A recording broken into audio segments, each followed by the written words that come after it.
परम मंगलमय परात्पर अखिलेश्वर कारुण करुणा वरुणालय भक्तवांछा कल्पतरो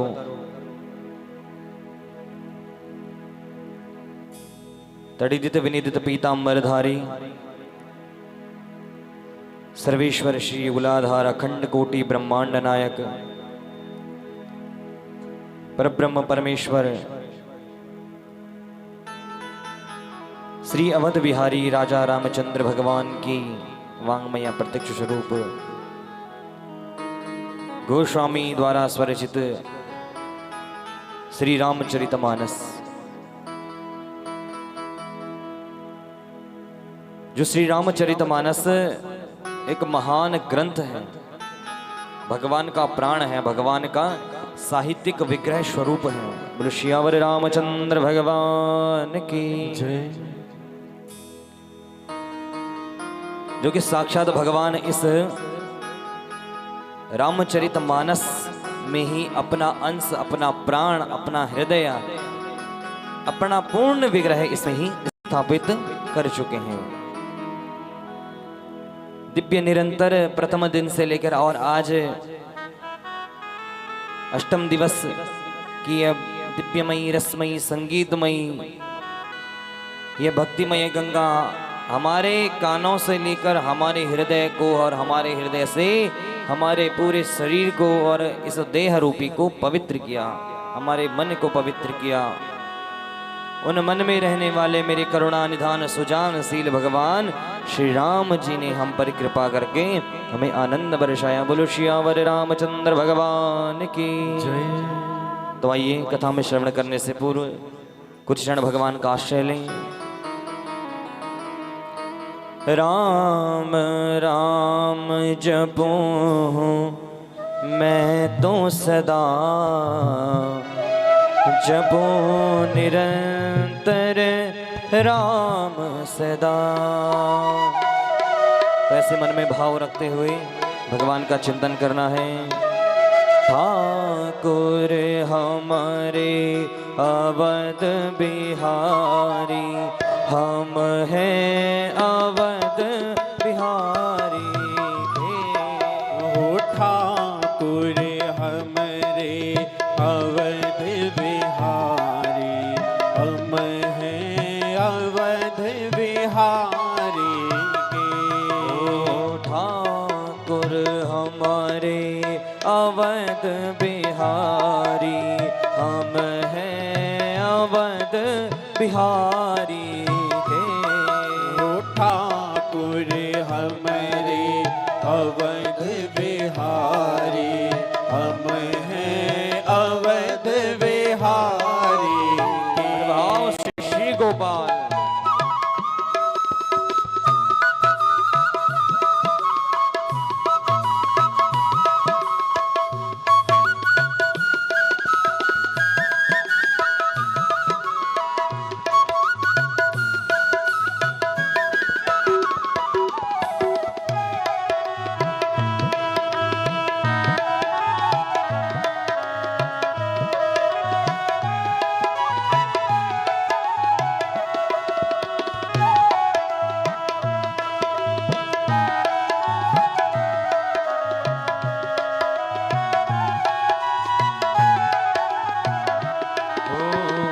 मंगल भवन अमंगल हारी, मंगल भवन अमंगल हारी। मंगल भवन अमंगल हारी, मंगल भवन अमंगल हारी। द्रबहुस दशरथ अजर बिहारी, दशरथ अजर बिहारी। ठाकुर भाव से तालियों की सेवा देते हुए अवध बिहारी, हम हैं अवध बिहारी के। ठाकुर हमारे अवध बिहारी, हम हैं अवध बिहारी के। हम हैं अवध अवध बिहारी के, अवध बिहारी के, हम हैं अवध बिहारी के, अवध बिहारी के, हम हैं अवध बिहारी के, अवध बिहारी हम हैं अवध बिहारी के, अवध बिहारी हम हैं अवध बिहारी के। बोलो श्यावर रामचंद्र भगवान की जय, श्यावर रामचंद्र भगवान की जय।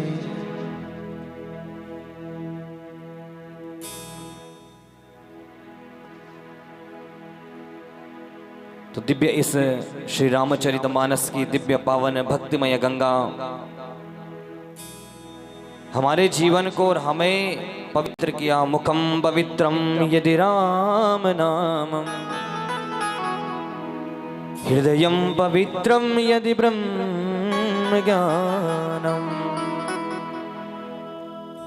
मुख को पवित्र किया भगवान के नाम का नाम लेकर, और हृदय को पवित्र किया, कानों को पवित्र किया यदि ब्रह्म ज्ञानम, भगवान की कथा को सुनकर।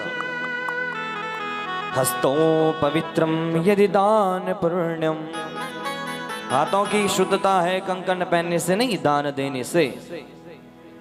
हर चरणों पवित्रम यदि तीर्थ गमनम, और पैरों की शोभा है भगवान के मंदिर जाने के लिए। ये मानवम पाप कृतस्तु सर्वदा, ये मानव क्या है, इतने जीवन में पाप करता है।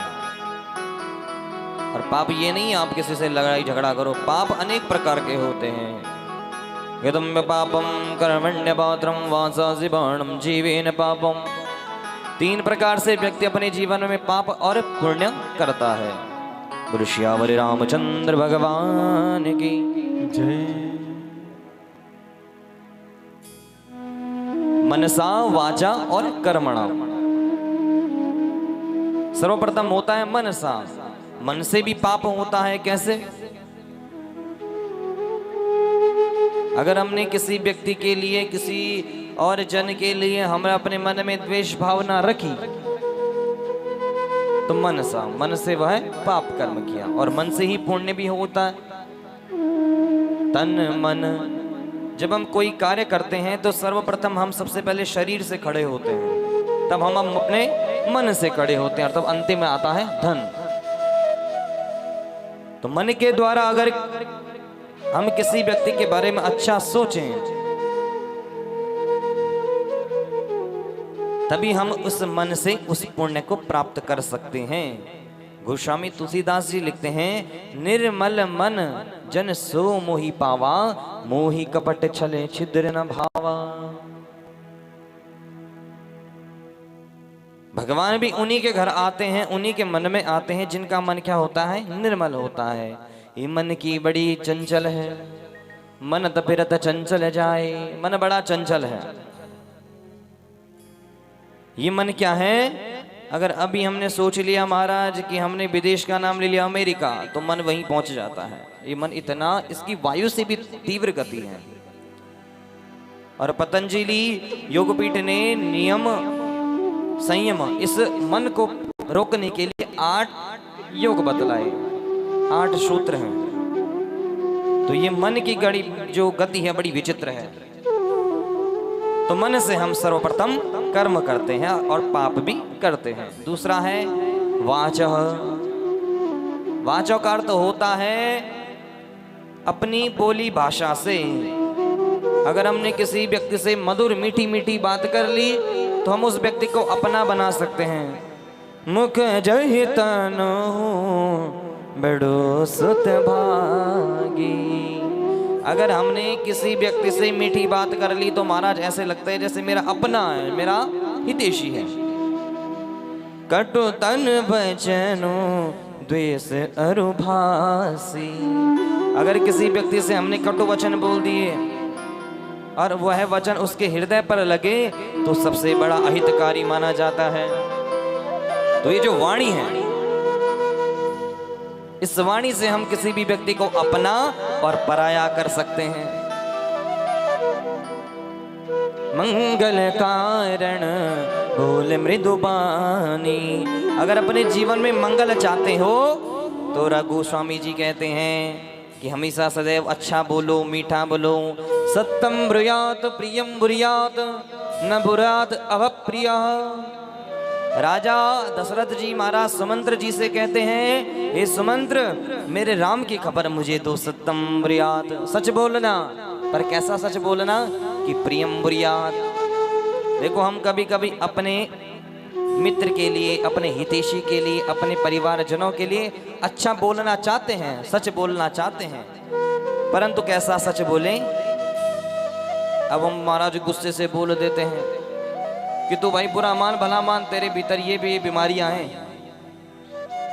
अरे अगर आप वही बात अगर प्रियम बुर्यात, प्रियजन से बोलोगे, मीठे स्वर में बोलोगे, तो वो आपकी बात जरूर सुनेगा। कहते हैं सत्य बड़ा कटु होता है, परंतु अगर वाणी आपकी मीठी है ना, तो वह कटु को भी मिठास भर देता है। तो दूसरा कर्म है वाक। इस वाणी से हम किसी को भी अपना बना सकते हैं, और जब अपना बनाया तो पुण्य कमाया। और अगर किसी व्यक्ति को कटु वचन बोल दिए, कुछ बुरा भला बोल दिया, तो उससे हम अपना शत्रु बना लेते हैं, जिससे हम वह पाप को अर्जित करते हैं। और तीसरा कर्म आता है कर्मणा। इस शरीर के माध्यम से जब हम कर्म करते हैं, मानो यहाँ कथा हो रही है, किसी व्यक्ति ने पंडित जी की सेवा की, किसी ने भोजन बनाया, किसी ने कुछ कार्य किया, तो उसने इस शरीर के माध्यम से कर्म किया, पुण्य कमाया। और किसी व्यक्ति का अगर घर में अच्छा कार्य हो रहा है और कुछ अपने हाथों से किसी का कुछ गलत कर दिया महाराज, तो उससे भी पाप कर्म किया जाता है। तो मनसा वाचा और कर्मणा, ये तीन क्या है, हमारे पाप और पुण्य के भागी हैं। आपको प्रत्येक दिन कथा में सुनाता हूं, बीज रूप तब धार शरीरा। परमात्मा ने हमें दो बीज दिए हैं, एक है पाप, एक है पुण्य। तब हो देहु धरो तनु जाई। अब हमारे भीतर हमारी कितनी बुद्धि है कि हम उस बीज को किस प्रकार लगाएं। अगर हमने पाप का बीज बोया, हमें पाप का फल प्राप्त होगा, पुण्य का बीज कमाया तो हमें पुण्य प्राप्त होगा।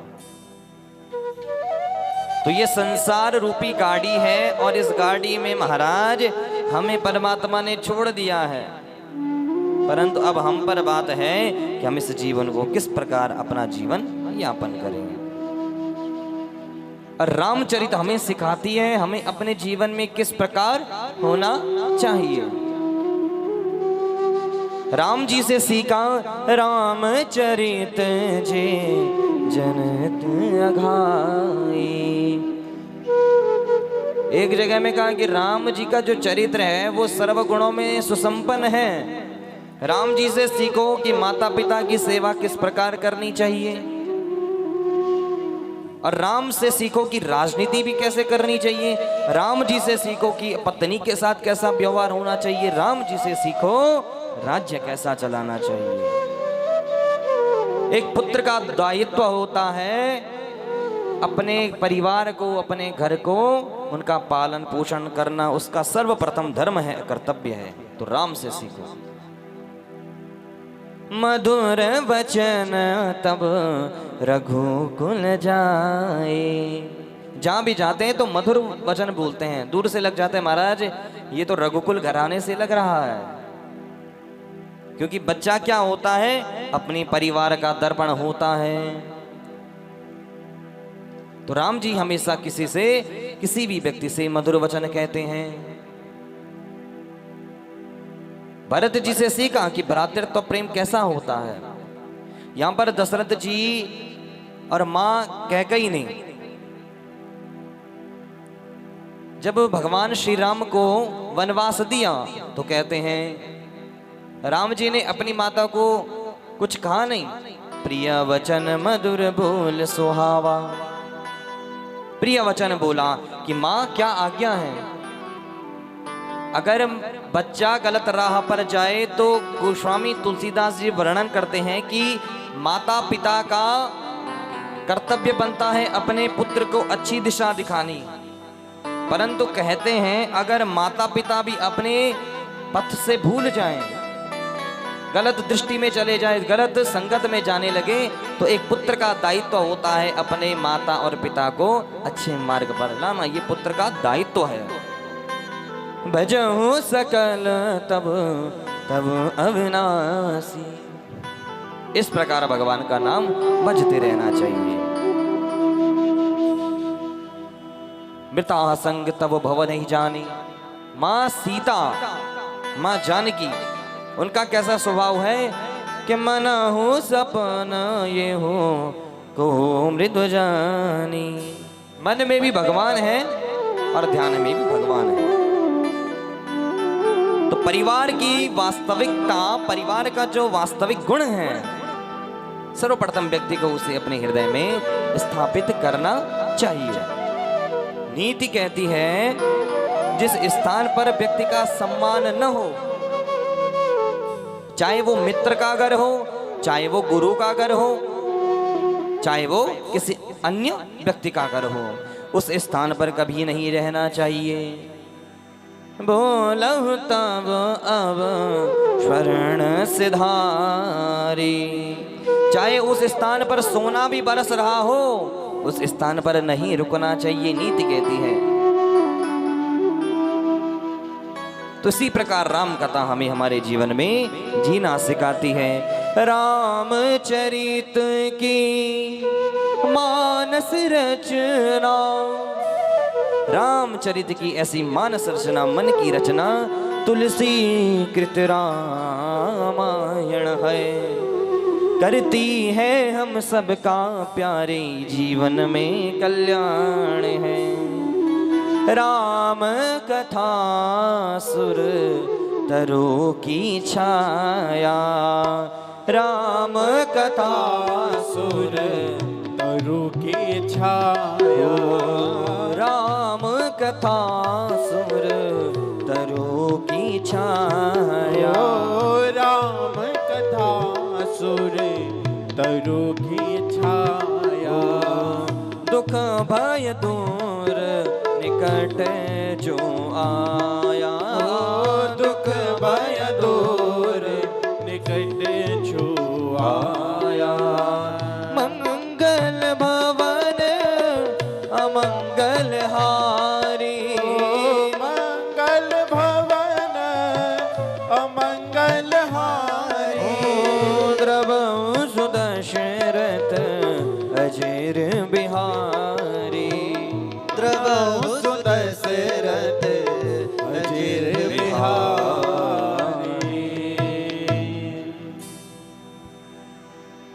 जब व्यक्ति के पास सब कुछ है, समर्थ्य है, प्राप्त है, राम और रावण की परिभाषा मैं आपको प्रत्येक दिन कथा में कह रहा हूं। रावण के पास अथाह बुद्धि का सागर है, दशानन है, जिसपे 10 सिरों का ज्ञान हो, 10 बुद्धियों का ज्ञान हो। ऐसे कौन है? रावण। और राम की जीत का कारण क्या है, रावण की हार का कारण क्या है?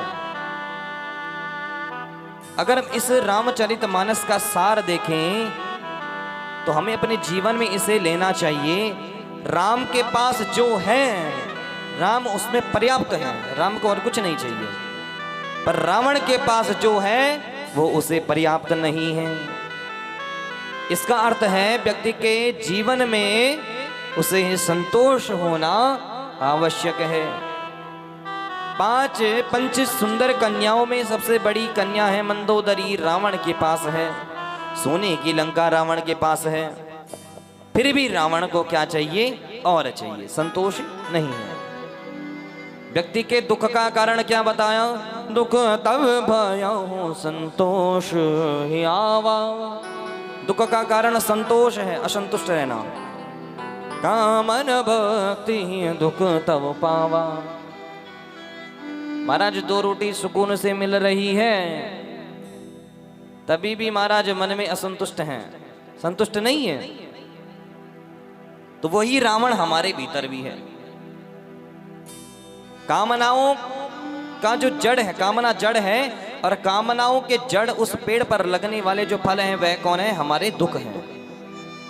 तो कामनाओं को उत्पन्न होने ही मत दो। इच्छाएं जब व्यक्ति की बढ़ जाती हैं और जब इच्छाएं पूरी नहीं होती तो वही इच्छाएं उसके दुख का कारण बनती हैं। और राम से सीखो, वन में है तो आनंद में है, राज्य में है तो आनंद में है। तो परमात्मा ने सबके लिए उचित उचित व्यवस्था की है। जब दांत नहीं तब दूध दियो है, जब दांत दिए कचौर भी देगो। अरे परमात्मा ने सबकी व्यवस्था की है। किस व्यक्ति ने कितना भोजन प्राप्त करना है, किसके कर्मों के अनुसार उसके भाग्य में कितना उस पे धन आएगा, कितना उस पे जमीन जायदाद आएगी, कितना क्या आएगा, सब पहले से निर्धारित है। परमात्मा ने सबकी व्यवस्था की है। पर नहीं महाराज, हमारे जीवन में हमें बड़ी चिंता रहती है। अच्छा, एक बार नारद जी महाराज के मन में एक कथा आती है। नारद जी के मन में शंका हुई कि चलो मुझे संसार घूमना चाहिए। भगवान नारद जी संसार घूमे। तो देखो बड़े ध्यान से इस कथा को आप सुनो। जब नारद जी संसार भ्रमण करने आए तो संसार में देखा सभी व्यक्तियों को परमात्मा ने कुछ ना कुछ दिया है काम, परंतु नारद जी की दृष्टि गई सुअर पे। जब सुअर पर दृष्टि गई तो देखा परमात्मा ने कैसी सृष्टि रचा है, कैसी सृष्टि ये परमात्मा ने रची है। सबको अच्छा अच्छा स्थान दिया, ये सुअर को कीचड़ में स्थान दिया। तो नारद जी के मन में बड़ा दुख हुआ। तो भगवान के पास गए, बोले प्रभु मेरी एक बहुत बड़ी कामना है। तो बोले महाराज क्या कामना है? कहा कि मैं आपने इतनी सुंदर सृष्टि बनाई, परंतु जो उस सृष्टि में सबसे नीच जानवर है वो सुअर को आपने उस गंदी सी जगह दे रखा है। मैं चाहता हूं हम सुअर को स्वर्ग में स्थान दे दें। हम लोग भी सोचते हैं किसी व्यक्ति, दुखी व्यक्ति को देखकर कि हम इसका भला करें, भला करूं, पर परमात्मा ने जो उसके भाग्य में लिखा होगा, जो हमारे भाग्य में लिखा होगा, उसने व्यक्ति का उस कर्म को प्राप्त करना ही उसका क्या है? जीवन है। भगवान ने नारद जी को समझाया कि नारद जी कहाँ पड़े हो चक्कर में। अरे जो सृष्टि रची है तो उनके अनुसार ही हमने सृष्टि को रचा है। नारद जी ने कहा नहीं भाई, मैं तो उन्हें स्वर्ग में जगह दूंगा। तो भगवान ने कहा भाई ठीक है, तेरी मर्जी।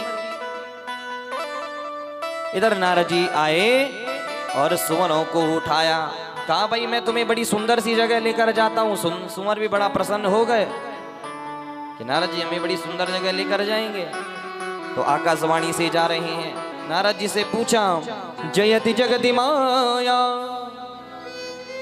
यस्य काया धमस्ते वचन रचन में कम केवलम चाप कल्याण। अरे नारद जी महाराज जय हो आपकी। आपके दर्शन पाने से तो परमात्मा मिल जाते हैं, ध्रुव को भगवान मिल गए। तो महाराज आप हमें कहाँ लेकर जा रहे हैं? तो नारद जी कहते हैं सुअरों को कि मैं तुम्हें स्वर्ग लोक ले जा रहा हूँ। तुम्हारी ऐसी दशा देखकर पृथ्वी पर मुझे बड़ा दुख हुआ। मैं तुम्हें सुंदर सा स्वर्ग लेकर जाऊंगा। वहाँ तुम सुंदर सुंदर फूलों में शयन करोगे, अच्छे अच्छे कंदमूल फलों को आहार करोगे, सुंदर सुंदर तुम्हें सुम अमृत पान कराया जाएगा, आनंद में रहोगे बस। तो सुअरों ने कहा महाराज सब कुछ तो ठीक है, पर हमें क्या कीचड़ मिलेगा वहां? महाराज जी ने कहा कैसी बात कर रहा है? बोले वहां पे तुम तो वहां नीचे कीचड़ में सोते हो, तो स्वर्ग में तुम्हें फूलों की सैया मिलेगी। सुअरों ने कहा महाराज नारद जी आप अपने फूल अपनी सैया अपने पास रखो, हम उस कीचड़ में ही घुसे में छोड़ दीजिए वहीं। नारद जी समझ गए महाराज कि मेरे करने से कुछ नहीं होगा। तो परमात्मा ने सबके अनुसार उस सृष्टि को रचा है। गर्भम दुखम समम दुखम भूतो न भविष्यति। गर्भ में जब बच्चा रहता है ऐसा कष्ट ऐसा दुख से कभी नहीं हुआ जो गर्भ में होता है। तो गर्भ में रहते ही बच्चे को उसका धन कि इतना जीवन में कितना ये धन कमाएगा, कितनी विद्या अर्जित करेगा, और कितनी इसकी आयु होगी ये गर्भ में ही धारण हो जाता है। इसलिए कहते हैं बच्चा हो गया। महाराज जी फलाने फलाने का बच्चा हुआ है, लड़का हुआ है, हो भी गया और गया भी, आया था सो जाएगा भी। तो इस संसार को रचा है परमात्मा ने, सबको कार्य दिया है। पर मनुष्य जीवन का सबसे पहला कर्म है परमात्मा को प्राप्त करना। अपने हृदय में, अपने मन में उस राम को पहचानो और उस रावण को मार दो। आज ये संकल्प करके जाओ। इतनी सुंदर बनाई दुनिया भगवान ने। इस संसार में उस परमात्मा को प्राप्त करने हम यहाँ आए हैं। काम करते करते चलो, मन में भजते चलो। रचा है सृष्टि को जिस प्रभु ने, वही ये सृष्टि चला रहे हैं। हम नहीं चला रहे। हम सोचे महाराज आज हम छुट्टी कर लें तो ऑफिस में काम कैसे चलेगा, व्यापार कैसे चलेगा। तो महाराज हमारी मूर्खता है। हमारे आने से पहले भी संसार चल रहा था, जाने के बाद भी संसार चलेगा। जो पेड़ हमने लगाया पहले, उसी का फल हम अब पा रहे हैं। अब हमने अगर पुण्य का फल पिया, उस बीज को बोया तो पौधा हुआ, अच्छे का बो दोगे तो अच्छा फल हमें मिलेगा, और बुरा पाप का बीज बोगे तो पाप ही हमारे कर्म में लिखा होगा। रचाओ है सृष्टि को जिस प्रभु ने, वही ये सृष्टि चला रहे हैं। रचा है सृष्टि को जिस प्रभु ने, वही ये सृष्टि चला रही है। रचाओ है सृष्टि को जिस प्रभु ने, वही ये सृष्टि चला रहे हैं। रचा है सृष्टि को जिस प्रभु ने, वही ये सृष्टि चला रहे। जो पेड़ हमने लगाया पहले, जो पेड़ हमने लगाया पहले, उसी का फल हम अब पा रहे हैं। रचा है सृष्टि को जिस प्रभु ने, वही ये सृष्टि चला रहे हैं। रचा है सृष्टि को जिस प्रभु ने, वही ये सृष्टि चला रहे हैं। ऐसी परमात्मा की ये सृष्टि है। आपने कथा में श्रवण किया, इधर भगवान ने रावण का उद्धार किया। तो कहते हैं जब रावण का प्राणांत हो गया, रावण की जो प्राण है अंगुष्ठ मात्रेण हो, वह प्राण निकलकर भगवान श्री राम के चरणों में लिप्त हो गया। बोलो श्यावर रामचंद्र भगवान की जय। तो भगवान एक पत्थर पर जाकर बैठ गए। ये आपको कल की कथा सुना रहा हूं। कल के एक राम कौन है और हमारे भीतर वो राम कौन है, पहचानो। राम एक पत्थर पर जा बैठे तो कहते हैं पीछे से मंदोदरी आ रही हैं, इतनी सुंदर। तो जब राम जी ने कहा तव ही छाओ कस देखूं, जैसे ही आते हुए पीछे से एक छाया देखी स्त्री की, तो छाया देखी भगवान ने तुरंत हाथ जोड़कर खड़े हो गए, हाथ जोड़कर प्रणाम किया। तो मंदोदरी ने कहा मैं देखना चाहती हूं जिसने दशानन को मारा, जिन्होंने त्रिलोक के नवग्रहों को अपने पैर के नीचे दबा कर रखा था, उस दशानन को किसने मारा। तो कहा माता जी मैंने ही दशानन को मारा। तो मंदोदरी समझ गई, बोले राम मेरे मन में प्रश्न था कि कौन ऐसा व्यक्ति हो सकता है इस त्रिलोक में जो मेरे स्वामी को मार सके, पर मैं आज समझ गई। रावण की मृत्यु का कारण मैं समझ गई कि जब मैं तुम्हारे पास आई तो तुमने मेरी छाया को देखकर उठकर मुझे प्रणाम किया, और एक मेरा स्वामी था कि मुझ जैसे सुंदरी को पाने के बाद भी वह एक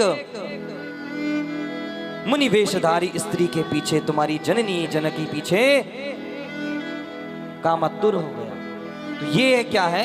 सबसे बड़ी हार है रावण की। राम से सीखो किसी का सम्मान कैसे करें, कि छाया आते ही देखकर प्रणाम किया। तो ये रावण के अंदर और राम के अंदर का अंतर है। तब धर रूप रामचरित सुहावे, ये राम का चरित्र है। तो कल आपने जब यह कथा सुनी किस प्रकार रावण का प्राणांत हुआ, यहां विभीषण जी को राज्याभिषेक करवाया, इधर देवताओं ने सुंदर भगवान की पुष्पों से अमृत वर्षा की, भगवान की स्तुति गाई। राम जनक तुम पावन स्वामी, बजाहू अब देव तुम रावत मानी। देव सागर कर तुम कीना, कराहू प्रणाम मोमद दीना।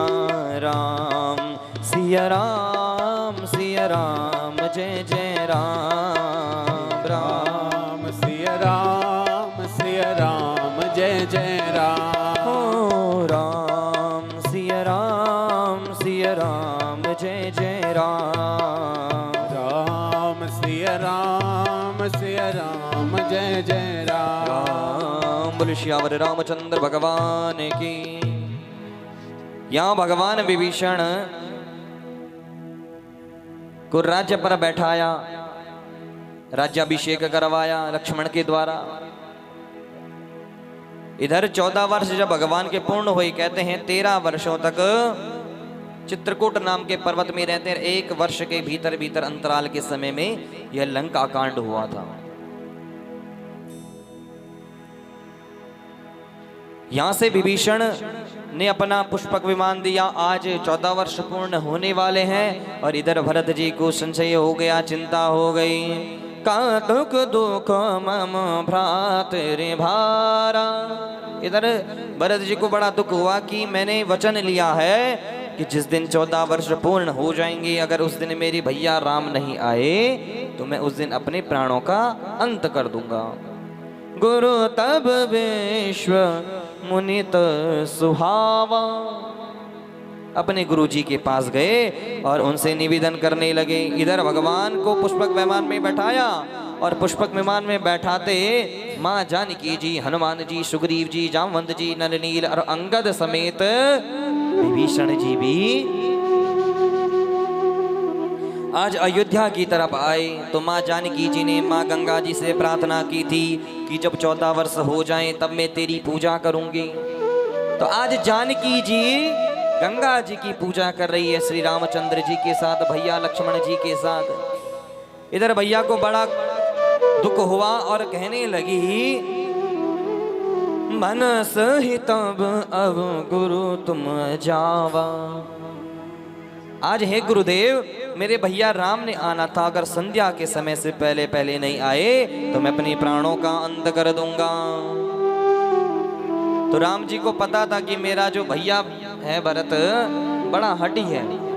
तो लक्ष्मण जी से बातें की, लक्ष्मण जी से कहा भाई भरत को संदेशा भेजना चाहिए। तो हनुमान जी को बुलाया और हनुमान जी को कहा जाओ और भरत को संदेश देकर आओ कि राम जी आने वाले हैं। आवत रघुकुल राम संदेशु। इधर हनुमान जी उड़ कर गए जहां भरत भैया विलाप कर रहे हैं गुरु जी के समीप। तो ब्राह्मण रूप रखकर हनुमान जी गए और कहा भैया चिंता मत करो, आवत रघुपति ताहि उभाई। आपके भैया भगवान रामचंद्र जी गंगा जी के तट पर पहुंच गए और माँ जानकी जी के साथ लक्ष्मण भैया के साथ पूजन कर रहे हैं। भैया भरत ने सुना तो बड़ा गदगद हो गई, आंखों से अश्रुपात बहने लगे। का तुम विप्र कुशल समाचारा। अरे आप कौन हैं विप्र देवता जिसने इतना सुंदर सा मुझे समाचार सुनाया? तो भरत जी के कहने पर ता हनुमंत रूप अपुपारा। हनुमान जी अपने रूप में आए को बोले भैया मैं आपका राम जी का दूत हनुमान हूं। बोले हनुमान जी महाराज की। बोले भगवान राम जी आने वाले हैं और आप अब अवध में जाकर तैयारी करो, अयोध्या में जाओ और तैयारी करो। सजा दो घर को गुलशन सा में, अवध में राम आने वाले हैं। ऐसा मन में भाव रखा। इधर भैया लक्ष्मण जी के साथ माँ जानकी जी, अंगद, नल, नील, जामवंत जी, सुग्रीव के साथ, विभीषण के साथ, हनुमान जी के साथ आज भगवान श्री राम आ रहे हैं। सजा दो घर को गुलशन सा, अवध में राम आए हैं। सजा दो। भाव से हम सभी लोग स्वागत करें भगवान का। अवध में राम आए हैं। सजा दो घर को गुलशन सा, अवध में राम आए हैं। सजा दो घर को गुलशन सा, अवध में राम आए हैं। लगी कुटिया भी दुल्हन सी, लगी कुटिया भी दुल्हन सी। ओ लगी कुटिया भी दुल्हन सी। लगी कुटिया भी दुल्हन सी। अवध में राम आए हैं। अवध में राम आए हैं। बड़े भाव से ऐसे मन में चलता रहा और हम सभी लोग बड़े भाव से भगवान का स्वागत करें। बोले श्यावर रामचंद्र भगवान की जय।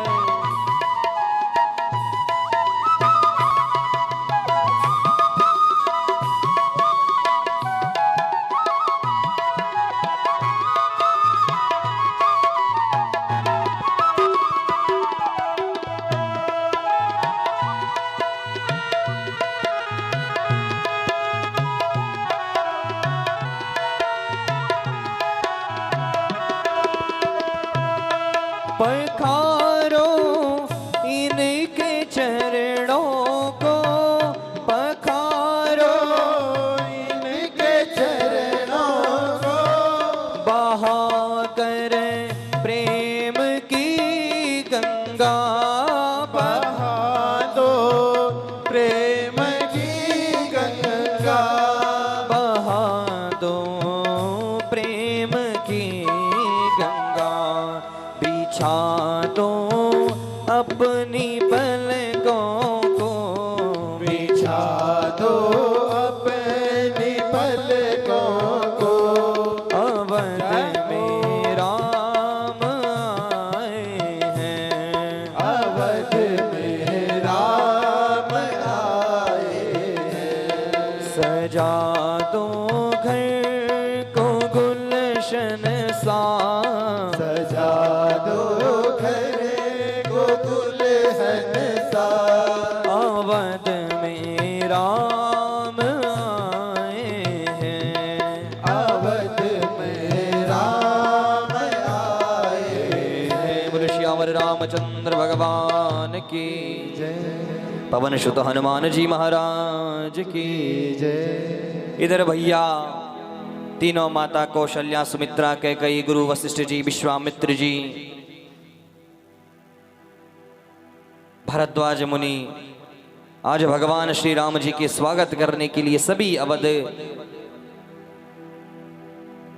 के राज्य में रहने वाले मंत्री, सैनिक, माताएं आज भगवान के स्वागत करने के लिए आई हैं। भगवान को आते देखा तो बड़ा हर्ष उल्लासित होते हुए बड़े भाव से भगवान जय श्री राम का आज नारा लग रहा है, मानो आज किसी सर्प को उसकी मणि मिल चुकी है। भवानंतानं भवभूषणं भवतदे, ऐसा मन में भाव रखते रखते आज भगवान अयोध्या की भूमि पर पुष्पक विमान से उतरे। बोलो श्यावर रामचंद्र भगवान की। मन में भाव रखना है, हे भगवान जिस प्रकार आप उस अवध में आए हैं, मानो इस शरीर में प्राण आ गया हो, उसी प्रकार आप हमारे जीवन में भी आइए और हमारे जीवन में भी शांतिमय सुखमय हमारे जीवन को करो। बोलो श्यावर रामचंद्र भगवान की जय। सर्वप्रथम जाकर माता कैकेयी के पैर छुए। देखो, जिस माँ ने वनवास का आज्ञा दी, उस माता के पैर सर्वप्रथम जाकर पड़े। भगवान ने प्रणाम किया, माँ जानकी जी ने प्रणाम किया, लक्ष्मण बाबा ने प्रणाम किया। इसका अर्थ है, जब भी आप देखो कोई हमारा अहित करे तो कभी भी उसको आप भी उसका अहित करने का मत सोचो। भगवान तत्र संजय तो हो, नहीं तो आप में और उसमें कोई भेद नहीं है। राम से सीखो, झुकना किसे कहते हैं। खड़ा तो मुर्दा भी रहता है, पर क्या करें, उसमें तो प्राण ही नहीं है, इसलिए झुकना सीखो। सूक्ष्मं काष्ठानि मूर्खस्य न मन्ति ते कदाचिनः, न मन्ति ते गुणिनो वृक्ष, न मन्ति ते गुणिनो जना। अरे फलदार वृक्ष से शीश को झुकना किसे कहते हैं। तो ऐसे आज राम जी ने माँ कैकेयी को प्रणाम किया, कौशल्या को प्रणाम किया और माँ सुमित्रा को प्रणाम किया, गुरुजनों को प्रणाम किया। इधर भैया भरत ने देखा, जिन भरत ने हाथ में भैया की पादुकाएं रखी हैं, तो वर्णन आता है, कौशेन्द्र पदम पंजुलयत मंजी पादो नयन दवतम बरदो यथावी। भरत की आंखों में आंसू हैं अपने भैया को देखकर। हाथों में पादुका लेकर भगवान श्री राम जी के पास गए और चरणों में पादुका रखी। भगवान ने उन पादुकाओं को पहना और आज भरत जी भैया के हृदय से लग गए, मानो किसी शव कहते हैं मुर्दे को, मानो आज किसी मुर्दे को, मृत व्यक्ति के शरीर में प्राण डाले हों। उसी प्रकार आज भैया भरत की स्थिति है। मानो किसी भूखे को भोजन मिले, ऐसा भाव है, ऐसा प्रेम है, आनंद है। तो कितना बड़ा सौभाग्य है भैया भरत का, जिनको राम जी की कृपा मिली।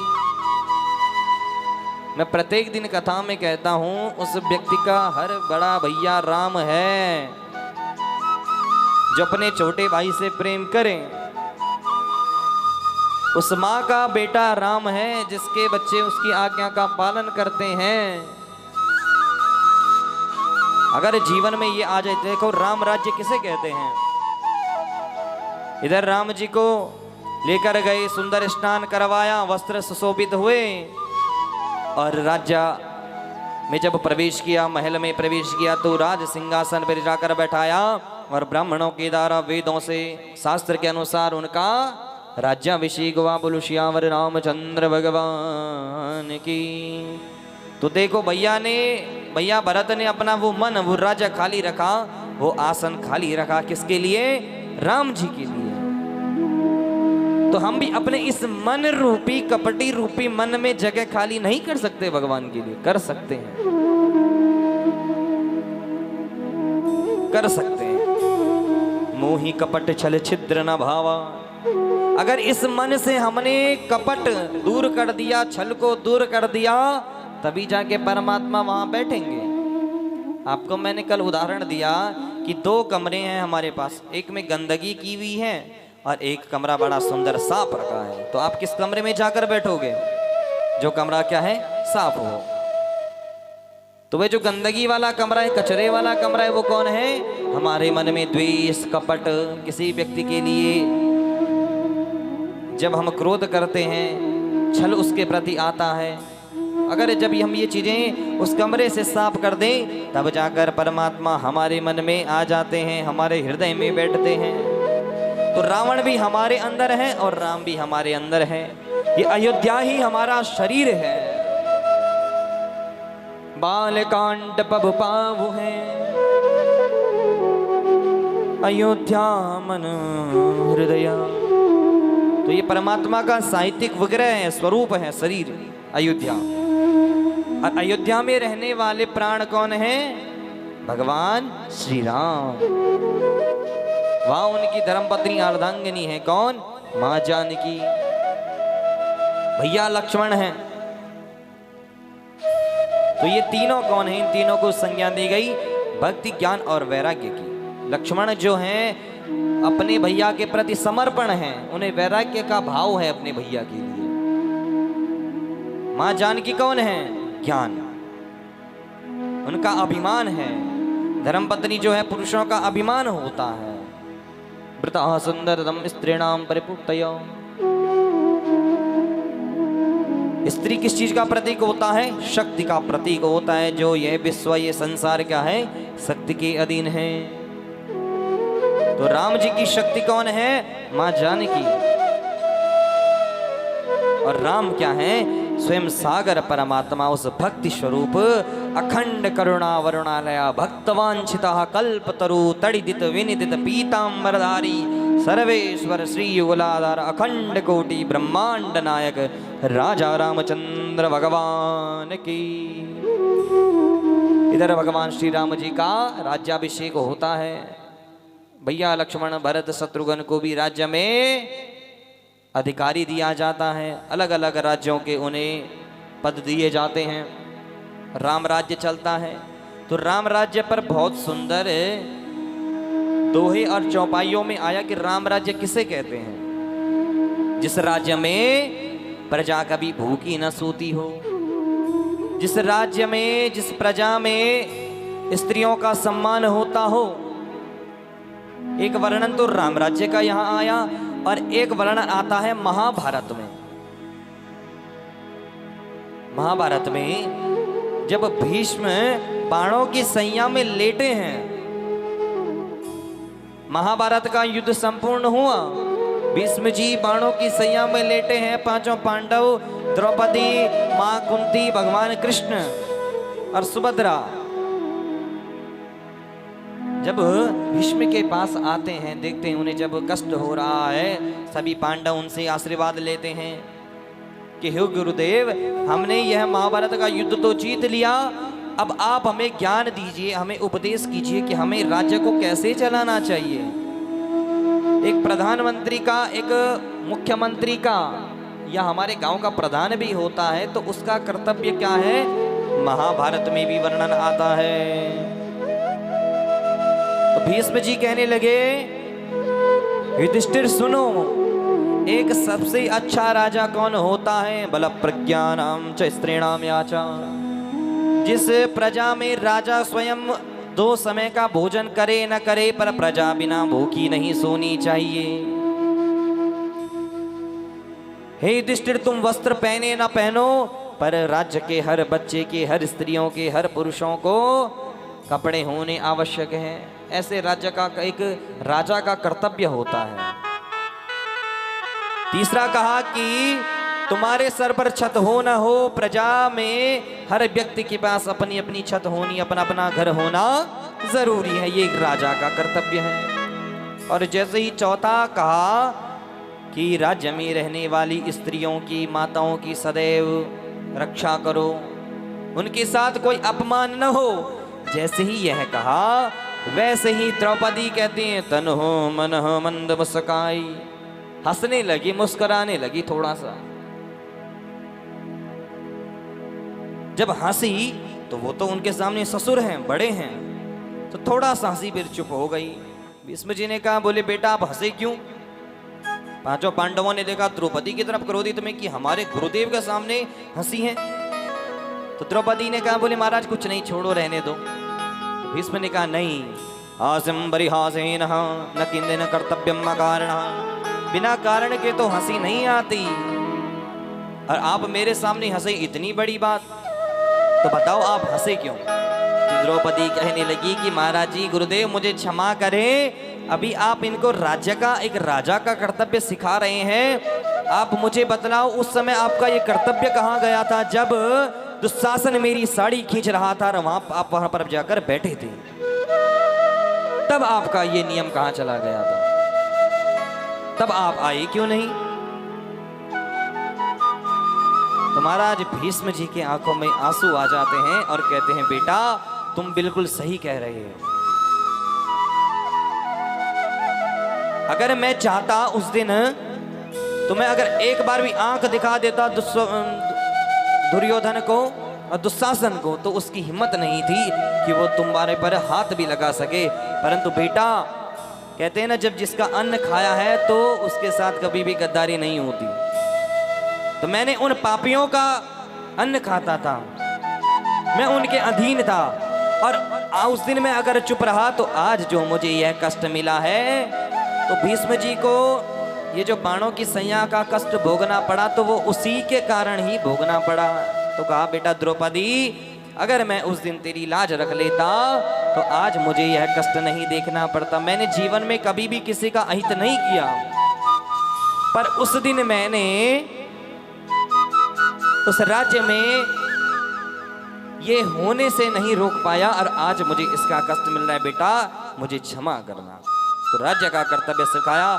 ऐसे में कहते हैं द्रौपदी जी, बहुत बड़ा वर्णन महाभारत में आता है कि कहती हैं, अपना कोई नहीं होता, दुख में सुमिरन सब करी, सुख में करी न कोई, जो सुख में सुमिरन करे तो काहे को दुख होई। जब कोई नहीं आता तब हम भगवान को पुकारते हैं, क्यों? हमें पता है जब संसार में आपकी कोई न सुनी, दुनिया के सताए लोग यहाँ सीने से लगाए जाते हैं। जो कहीं नहीं चलते तो भगवान के पास चले जाते हैं। तो भगवान के पास जाओ, महाराज कि मैं ऐसा फटा हुआ नोट हूं कि महाराज जो किसी दुकान में नहीं चलेगा, तो परमात्मा तू मुझे अपने पास ले ले। इस प्रकार का अगर मन में भाव रखोगे तो परमात्मा अवश्य ही आपकी सुनेगा। बोलो सियावर रामचंद्र भगवान की जय। अपने आप को कभी अभिमानी मत समझो। एक बार भारत में रहने वाले कुछ व्यक्ति विदेश में गए, विदेश में व्यापार किया, भारत वापस आए, बढ़िया सी फराटेदार अंग्रेजी बोल रहे थे। एक सरोवर के पास गए, नाव में बैठे, तो पहला व्यक्ति कहने लगा नाव वाले से, नाव चलाते चलाते, बोले भैया तुम्हें पता है कि अमेरिका कहाँ है, कौन सी दिशा में है? तो महाराज नाव वाले ने कहा मुझे क्या पता अमेरिका कौन सी दिशा में। तो कहा महाराज तेरा जीवन फिर बेकार है। देखो अपने अपने ज्ञान का अभिमान कभी मत करो। दूसरे व्यक्ति ने कहा क्या तुम्हें अंग्रेजी आती है? तो उसने कहा महाराज मैं तो अनपढ़ हूं, मैं तो बस नाव चलाना जानता हूं। तो कहा महाराज नहीं आती। बोले तब तो तुम्हारा जीवन और भी बेकार है। तीसरे व्यक्ति ने पूछा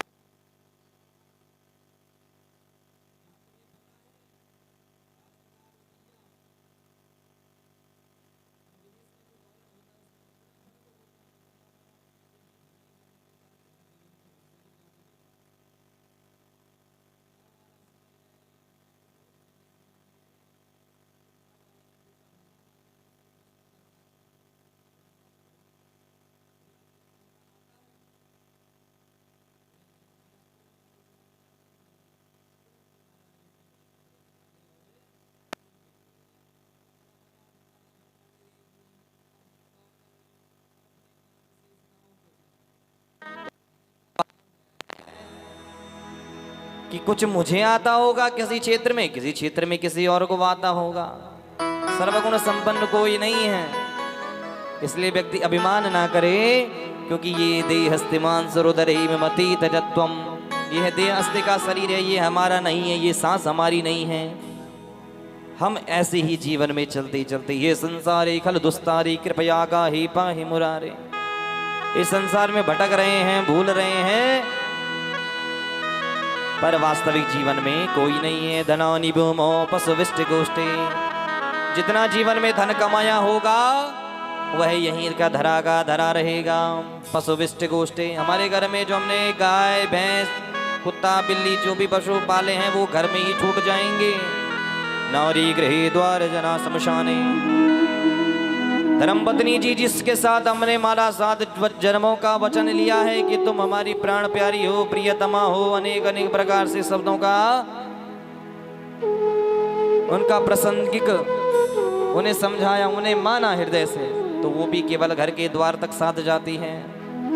गृह द्वार जना शमशाने, जो आपके भाई हैं जिनको आप अपनी हिम्मत कहते हैं वह केवल शमशान तक साथ देते हैं। और जिस पुत्र के लिए अपने जीवन भर अपने पेट को काटकर अपने आप तप कर उस बच्चे के लिए कमाया है वह आपको आग लगाकर वहां से आ जाएगा।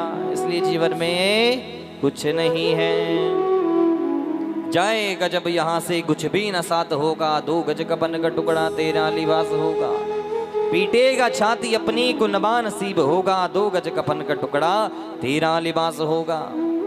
हम जीवन में बढ़िया सा चकाचक करके महाराज अपने आप को क्रीम पाउडर शैम्पू लगाकर बढ़िया सा चमकाते हैं, परंतु महाराज वर्णन आता है सोने से तेरी काया जल करके राख होगी। यमदूत ले पकड़ के लालेंगे ढीरे ढीरे, पीटेगा छाती अपनी को नबा नसीब होगा। 2 गज कपन का टुकड़ा तेरा लिबास होगा। तो व्यक्ति अभिमान किस चीज का करे? जब महाराज ये शरीर हमारा नहीं है, ये मन हमारा नहीं है, ये हमारा प्राण तक भी हमारा नहीं है, तो व्यक्ति फिर किसके पीछे मैं करते करते भटकता है। यमदूत ले पकड़ के डालेंगे घेरे घेरे। आप लोगों ने कभी गरुड़ पुराण की कथा सुनी होगी कि जब व्यक्ति का मरणासन व्यक्ति की क्या होती है, प्राण निकाले जाते हैं, तो उस व्यक्ति को कष्ट होता है जब यमदूत उसे खींचते हैं। तो जो पापी व्यक्ति होता है उसके इतना उसे कष्ट होता है मानो इस शरीर से चमड़ी निकाली गई हो, इतना कष्ट होता है। और जो पुण्यमयी व्यक्ति होता है उसको कोई कष्ट नहीं होता, आनंद से प्राण निकले जाते हैं। फिर वो भटकता है, देखता है सभी रो रहे हैं, वो प्रयास करता है उस शरीर में घुसने के लिए, परंतु वह नहीं जीवित हो पाता।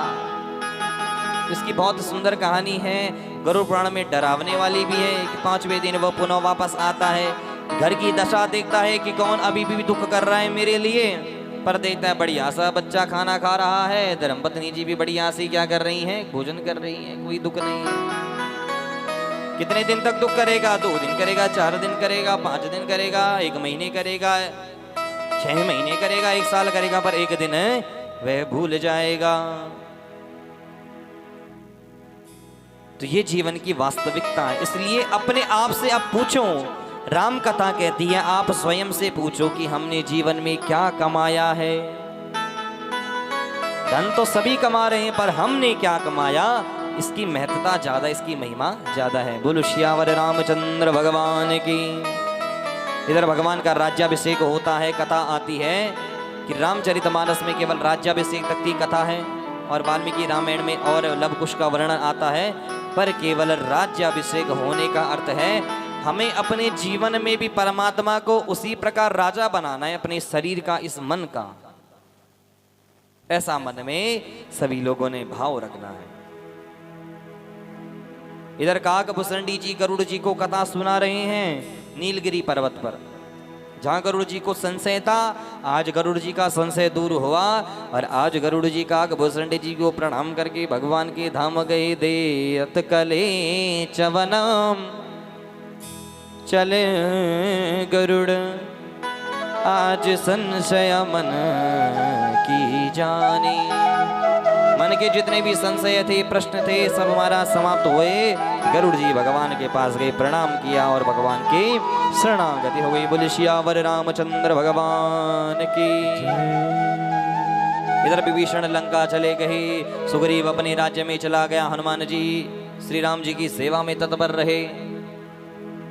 और इसी प्रकार इस श्री रामचरितमानस महाग्रंथ का यहाँ पर विश्राम होता है। बोलो श्यावर रामचंद्र भगवान की जय। मैं परब्रह्म परमात्मा अखिल अकुटुंबस्य सर्वेश्वर सर्वाधिपति परब्रह्म परमेश्वर भगवान श्री रामचंद्र से प्रार्थना करूंगा, आप सभी लोगों के जीवन में भी भगवान श्री राम आपके मन में अपना अभिषेक कर दें, अपना राज्य स्थापित कर दें, और आप अपने कुल कुटुंबी बाल वृद्ध यौवन सभी जितने घर में होंगे सभी पर भगवान श्री राम कृपा बनाए रखें। ऐसा मैं भगवान श्री राम से प्रार्थना करता हूँ। आप सभी लोगों की जय जय हो, जय जय वृद्धिकार आपकी हो। आप सदैव स्वस्थ रहें, अपने जीवन में व्यस्त रहें और मस्त रहें। व्यस्त का अर्थ ये नहीं आप धन पे चले जाओ, व्यस्त का अर्थ है आप धन के साथ साथ अपने परिवार के साथ साथ क्या है, अपने जीवन को भी पार करो। बोलो सियावर रामचंद्र भगवान की। और इसी प्रकार हमारा यहाँ पर जो ये दिव्या अनुष्ठान हुआ है, भयात स्वयं सेवा संस्थान के द्वारा ये दिव्य श्री रामचरितमानस का यहाँ पर क्या हुआ, आयोजन हुआ है। और मैं आपको प्रथम दिन से ही कथा में सुना रहा हूँ कि ये भी एक प्रकार का कैंप लगा है, जिस कैंप में हमने अपने कानों को शुद्ध किया, अपने शरीर को शुद्ध किया, अपने मन को शुद्ध किया, अपनी बुद्धि को शुद्ध किया। इतिमंदिर रूपकल्पिता वितृष्णा, अपनी मति को हमने परमात्मा के चरणों में लीन कर दिया कि महाराज अब मैं तेरा हूँ और तेरा ही रहूँगा। हम लोग आरती करते हैं, आरती का अर्थ जानते नहीं हैं। हम लोग भगवान शंकर जी की आरती करते हैं, उसमें क्या स्मरण आया है? जो भगवान शंकर जी की आरती है वो भगवान शंकर जी की नहीं है, वो तीनों देवताओं की आरती है। पर महाराज हम लोग केवल आरती करने में ध्यान रखते हैं, उसका अर्थ नहीं समझते। हे कानन चतुरानन पंचानन राजे, एकानन भगवान विष्णु जी को कहा गया, चतुरानन भगवान चतुरानन की संज्ञा दी गई किसे? भगवान ब्रह्मा जी को। पंचानन राजे, पंचमुखी भगवान शंकर जी को कहा गया। हंसासन गरुड़ासन, हंसासन, हंस का वाहन किसका वाहन है? हंस ब्रह्मा जी के। गरुड़ासन भगवान गरुड़ जी विष्णु जी के। वृषवाहन साजे, भगवान शंकर जी का वृषभ है। दो भुज चार चतुर्भुज, दश भुज ते सोहे, दो भुज भगवान शंकर जी को कहा गया। दो भुज चार चतुर्भुज भगवान विष्णु जी, दश भुज ते सोहे ब्रह्मा जी। तीनों रूप निरखता त्रिभुवन जन मोहे। अर्थ जानो, देखो तीनों देवताओं की संज्ञा दी गई। अक्षमाला वनमाला मुंडमाला धारी। अक्षमाला कौन पहनते हैं? भगवान ब्रह्मा जी। अक्षमाला वनमाला, वनमाला कौन पहनते हैं? वेणु की सुंदर सुंदर तरंगों में भगवान क्या है? वंशी विभूषित करा नवनीरदाभात पीतांबराधरण विमफलादरुष्टा पूर्णेन्दु सुंदर मुखी प्रतिभा, पूर्णेन्दु सुंदर मुखा। ऐसे सुंदर भगवान विष्णु जी क्या करते हैं? वनमाला धारण करते हैं। रुंडमाला धारी, रुद्राक्ष कौन पहनते हैं? भगवान शंकर जी। ऐसे इनकी आरती, आप इस पूरी आरती का अर्थ समझाऊंगा तो समय बहुत लग जाएगा। ऐसी इनकी आरती है। श्वेतांबर पीतांबर बागांबर अंगे, श्वेतांबर श्वेत वस्त्र पहनते ब्रह्मा जी, पीतांबर पीले वस्त्र पहनते हैं विष्णु जी, बागांबर अंगे भगवान बागांबर कौन पहनते हैं? शंकर जी। मन में ध्यान तो करते हैं, तन मन धन सब कुछ है तेरा, पर खाली बोलते हैं, करते नहीं है। ये भगवान ये तन ये शरीर तेरा है, मन ये मन भी तेरा है, ये धन धन भी तेरा, तेरा तुझको अर्पण, मैं ये सब कुछ तुझे अर्पण करता हूँ, अपने आप को अर्पण करता हूँ, क्या लागे मेरा। अरे तू देने वाला है, तेरी मर्जी, जो तेरी मर्जी है तू दे, पर खाली बोलते हैं, करते नहीं है। अगर हम अभी बोल देंगे ठीक है भाई आप 10 दिन तक परमात्मा की यहीं पर लेटे रहो, तो कोई नहीं लेटेगा। हम आपको बोलेंगे चलो जितना भी आप पे ये अभी पैसा है, धन है, जो भी है आप यहाँ पे रख दीजिए भगवान के सामने, कोई नहीं रखेगा। तो खाली बोलते हैं, भाव रखते हैं। त्वमेव माता च पिता त्वमेव, तुम मेरी माँ है, तुम मेरे पिता हो। त्वमेव विद्या द्रविणम त्वमेव, तुम ही मेरे जीवन में द्रविण हो। द्रविण का अर्थ अनेक प्रकार से बताया गया। मति को भी द्रविण को, धन को भी कहा जाता है और बुद्धि को भी कहा जाता है। त्वमेव शर्वम मम देव देवा, तुम ही मेरे सर्वस्व हो, सभी देव हो। इसलिए गोस्वामी तुलसीदास ने त्वमेव माता च पिता त्वमेव की जो संज्ञा दी वह किस प्रकार दी। सिया राम मैया सब जग जानी। इतने देवी देवताओं को मैं प्रणाम तो नहीं कर सकता, परंतु हे राम जी, हे सीता जी, आपके अंदर ही मैं सभी देवताओं को प्रणाम करता हूँ। सिया राम मैया सब जग जानी, तुम्हारे अंदर ही जग है। अरे करहूँ प्रणाम जोरी जोग पानी। सिया राम मैया सब जग जानी, करहूँ प्रणाम जोरी जोग पानी। ओ करहूँ प्रणाम जोरी जुग पानी। ऐसा मन में भाव रखा, हम सभी लोग सभी उन इष्ट देवताओं को, कुल देवताओं को, ग्राम देवताओं को, स्थान देवताओं को हम सभी लोग प्रणाम करते हैं। बोलो सियावर रामचंद्र भगवान की जय। मन में इस कथा से भाव लेकर जाना, संकल्प करके जाना, हे भगवान आप हमारे हृदय में विराजमान रहना। और ये जो सुंदर सा कार्य करवाया, यहाँ पे हमारे आचार्य जिन्होंने सुंदर सा पूजन किया, हमारे आचार्य जो अभी कीबोर्ड पर बैठे हैं, संगीत में बैठे हैं, जिनकी सुंदर सुंदर उंगलियां चल रही हैं, सुंदर सुंदर सा भजन गा रहे हैं, शुभम मुनियाल जी, हमारे सुंदर सा बांसुरी वादक वायलिन में जो बैठे हैं हमारे आचार्य ध्रुवतुड़ी जी, और तबले पर जो अपनी बढ़िया सी छनकार लगा रहे हैं, बढ़िया सी तान बजा रहे हैं, बढ़िया सा तबले के बोलों में सुंदर सुंदर भगवान का नाम ले रहे हैं हमारे आचार्य हिमांशु सेमवाल जी। और हमारे दो आचार्य जी और थे, कुछ कारणवश उन्हें जाना पड़ा। बाकी आप सभी लोगों का हृदय से धन्यवाद। भगवान श्री राम जी आप सभी लोगों के ऊपर, यहाँ पर उपस्थित जितने बैठे हैं सभी लोगों के ऊपर भगवान राम जी अपनी कृपा बनाए रखना। बोलो सियावर रामचंद्र भगवान की। और इसी प्रकार इस कथा को भगवान श्री राम जी के चरणों में समर्पित करते हैं।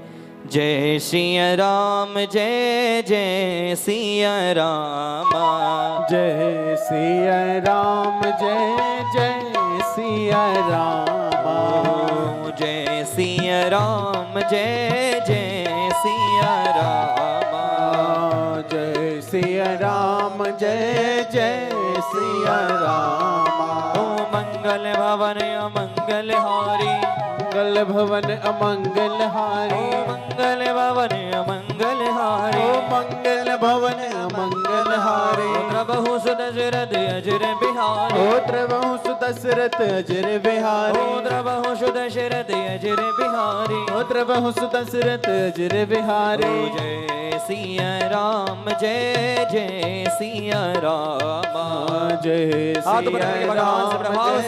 जय जय सिया राम, जय सिया राम, जय जय सिया राम, जय सिया राम, जय जय सिया राम, जय सिया राम, जय जय सिया राम, जय सिया राम, जय जय सिया राम, जय सिया राम, जय जय सिया राम, जय सिया राम, जय जय सिया राम, जय सिया राम, जय जय सिया राम, जय सिया राम, जय जय सिया राम, जय सिया राम, जय जय हो। जय सिया राम, जय सिया राम, जय जय सिया राम, जय सिया राम, जय जय सिया राम, जय सिया राम, जय सिया राम, जय सिया राम, जय जय सिया राम।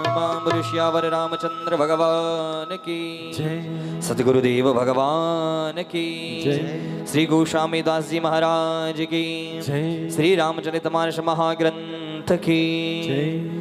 अपने अपने माता पिता की जय। श्री वेदव्यास भगवान की जय। हनुमान जी महाराज की जय। सिया राम मैं सब जग जानी करहूँ प्रणाम जोरी जुग बानी। बोल सियावर रामचंद्र भगवान की जय।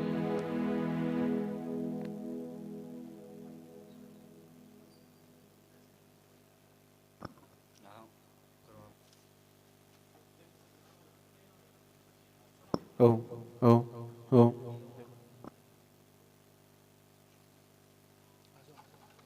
ओम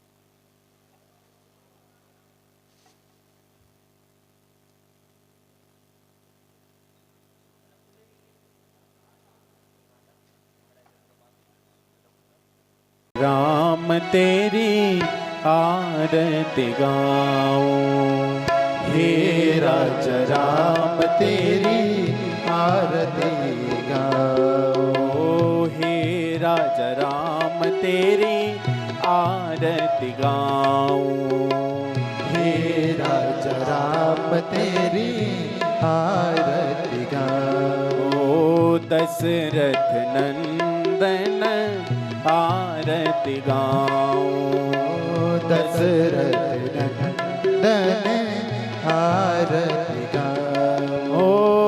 आरती गाऊं प्यारे तुमको मनाऊं, आरती गाओ प्यारे तुमको मनाओ। आरती गाऊं प्यारे तुमको मनाऊं, आरती गाओ प्यारे तुमको मनाओ। हे राजा राम तेरी आरती गाऊं, हे राजा राम तेरी आरती गाओ। कनक सिंहासन राजत जोड़ी, कनक सिंहासन राजत जोड़ी। कनक सिंहासन राजत जोड़ी, कनक सिंहासन राजत जोड़ी। दशरथ नंदन जनक किशोरी, दशरथ नंदन जनक किशोरी। युगल छवि को सदा निहारो, युगल छवि को सदा निहारो। हे राजा राम तेरी आरती गाऊं, हे राजा राम तेरी आरती गाओ। अवध बिहारी तेरी आरती गाऊं, अवध बिहारी तेरी आरती गाओ। दशरथ नंदन आरती गाऊं, दशरथ नंदन आरती गाओ। पाम भाग सो भित जग जननी, वाम भाग शोभित जग जननी। पाम भाग सो भित जग जननी, वाम भाग शोभित जग जननी। चरण विराजत है सुत अंजनी, चरण विराजत है सुत अंजनी। उन चरणों को सदा पखारो, उन चरणों को सदा पखारो। हे राजा राम तेरी आरती गाऊं, हे राजा राम तेरी आरती गाओ। दशरथ नंदन आरती गाऊं, दशरथ नंदन आरती गाओ। आरती हनुमत के मन भाए, आरती हनुमत के मन भावे। आरती हनुमत के मन भाए, आरती हनुमत के मन भावे। राम कथा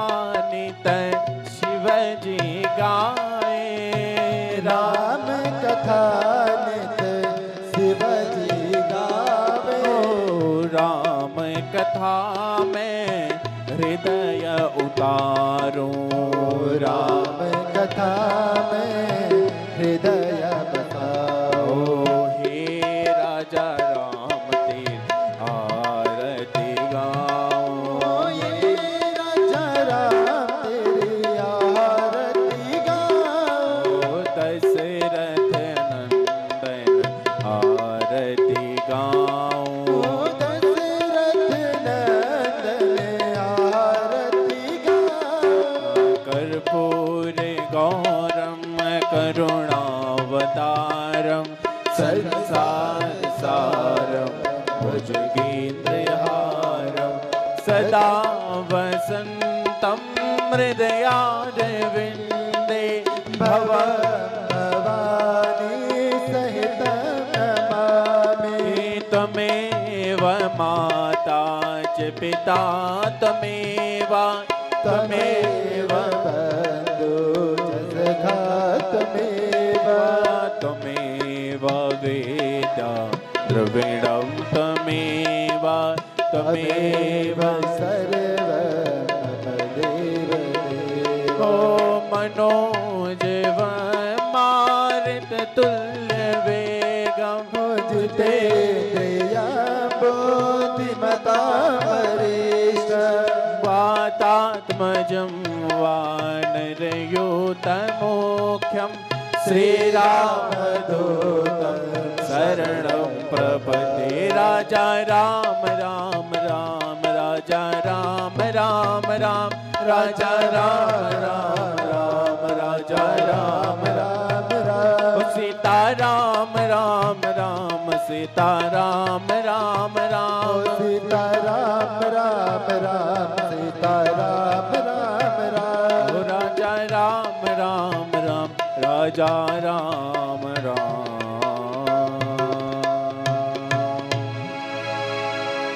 संगमध्ये स्थितं तोयं भ्रामितं केशवोपरि अंगलग्न मनुष्याणां सर्वव्याधिव्यपोहरि। सभी लोग पुष्प अपने हाथों में रख करके पुष्पांजलि करेंगे। ओम जदनेन जदनमय जन्तदेवास्तानि धर्माणि प्रथमान्यासन्नः ते हनाकं महिमानः सचन्द्रपूर्वे साध्याः सन्त देवाः। ओम राजाधिराजय प्रसय्यसायिने नमोऽयं वै श्रवणाय कुर्महे समे कामान् कामकामाय मज्यम् आमयि स्वरूपे श्रवणो दधातु कुबेराय पै श्रवणाय महाराजाय नमः। नाना सुगन्ध पुष्पाणि यथा कालोद्भवानि च पुष्पाञ्जलिर्मया दत्तं ग्रहाणां परमेश्वर। सांगाय सप्रवाराय सवाहनाय सायुधाय सशक्तिकाय दिवमपुष्पाञ्जलिं समर्पयामि। बोलो धर्म की अधर्म का प्राणियों में विश्व का गौ माता की जय हो। गंगे मैया की जय हो। उत्तराखंड पावन धाम की जय हो। चारों धामों की जय हो। साचे दरबार की जय हो। राजराजेश्वरी मैया की जय हो। धारी गौरा मैया की जय हो। रुद्रनाथ कमलेश्वर भगवान की जय हो। श्री रामचरितमानस की जय हो। पूज्य व्यास जी भगवान की जय हो। आवाहित देवताओं की जय हो। नारायण भगवान की जय हो। हनुमान जी महाराज की जय सब हो। भक्तन की जय हो। सब संतन की जय हो। नमः पार्वती पतये हर हर महादेव शंभो। हरि ओम तत्सत्।